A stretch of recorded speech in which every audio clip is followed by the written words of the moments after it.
আল্লাহ রাসূল সাল্লাল্লাহু আলাইহি সাল্লাম বললেন, হে সাহাবারা, তোমরা কি করো? মসজিদে যাবে, নামাজ পড়ার জন্য মসজিদে যাবে।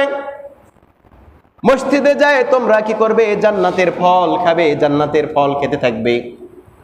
সাহাবারা আরজ করলেন, ইয়া রাসূলুল্লাহ, ইয়া হাবিবাল্লাহ, মসজিদে যায় আমরা কিভাবে জান্নাতের ফল খেতে থাকব? আল্লাহ রাসূল সাল্লাল্লাহু আলাইহি সাল্লাম বললেন, তোমরা মসজিদে যাবে, মসজিদে যাওয়ার পরে ফরজ নামাজের জন্য অপেক্ষা করবে। একটা নির্দিষ্ট সময়ে ফরজ নামাজ আদায় করে এই ফরজ নামাজের জন্য অপেক্ষা করবে। এই যে অপেক্ষারত অবস্থায় তোমরা বসে আছো, এই বসে থাকার সময় বলতে হবে সুবহানাল্লাহি ওয়ালহামদুলিল্লাহি ওয়ালা ইলাহা ইল্লাল্লাহু ওয়াল্লাহু আকবার। তাহলে জান্নাতের ফল আমরা যদি খাইতে চাই, এই তাসবিহটা মুখস্থ করতে হবে না? ওই ফরজ নামাজের আগ পর্যন্ত যখন তোমরা কি করবে?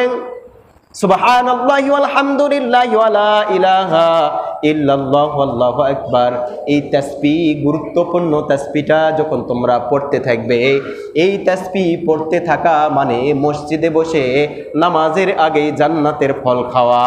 সুবহানাল্লাহ পড়ে।